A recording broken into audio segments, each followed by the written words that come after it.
Kita beralih ke informasi yang ramai di media sosial dengan fenomena bendera dan mural anime One Piece di beberapa daerah jelang perayaan ke-80 Hari Ulang Tahun Republik Indonesia. Pemerintah mengingatkan kebebasan berekspresi dibolehkan asal tak langgar aturan.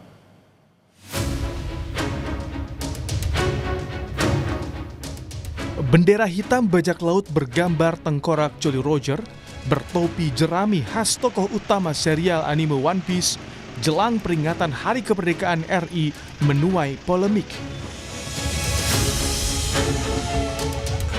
Bendera One Piece warawiri di ruang publik, menjelma jadi protes sosial di jalan raya hingga jagat maya.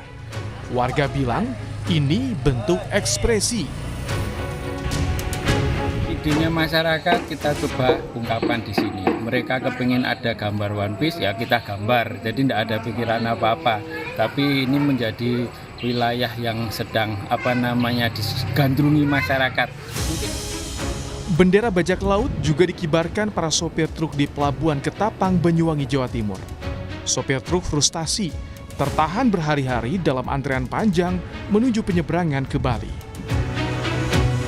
Menurut saya ini protes dari rakyat, karena saya rasa sih untuk sila kelima sudah tidak ada bagi rakyat kecil.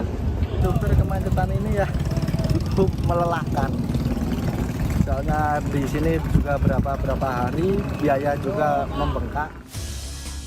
Di Sragen, Jawa Tengah, gambar mural One Piece di Jalan Kampung Dukuh Dayu Sragen dihapus, bahkan disaksikan aparat dalam sebuah video yang beredar.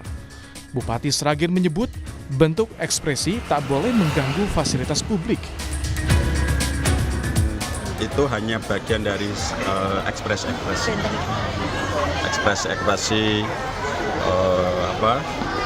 untuk memberi masukan ke pemerintah dengan cara mereka. Mestinya diekspresikan di tempat-tempat yang tidak mengganggu ketertiban. Cerita One Piece mengeksplorasi tema persahabatan, kebebasan, dan perlawanan pada ketidakadilan. Dikisahkan soal pemerintah dunia melindungi Tenryubito, bangsawan yang arogan, untuk melanggengkan kekuasaan, pajak yang dibayar tapi tak kembali ke rakyat dalam cerita itu. Para pejabat negara bereaksi. Ada yang menganggap bendera One Piece bentuk kreativitas. Itu wujud ekspresi warga yang tentunya banyak harapan, banyak ekspektasi juga begitu ya.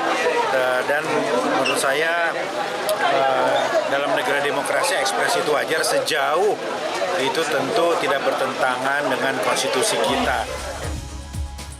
Ada pula yang cemas, pengibaran bendera bajak laut topi jerami ini jadi upaya provokasi hingga mengarah ke tindakan makar. Menko Polhukam Budi Gunawan menilai mengganti merah putih dengan bendera simbol-simbol fiksi tertentu adalah upaya provokasi dari sebagian kelompok yang ingin menurunkan marwah bendera perjuangan. Ada konsekuensi pidana dari tindakan yang mencederai kehormatan bendera merah putih. Menko Polhukam Budi Gunawan tegaskan, pemerintah akan mengambil tindakan hukum secara tegas dan terukur jika ada unsur kesengajaan dan provokasi, demi memastikan ketertiban dan kewibawaan simbol-simbol negara. Sementara itu, Wakil Ketua DPR Sufmi Dasko Ahmad menyatakan tak mempersoalkan soal bendera One Piece.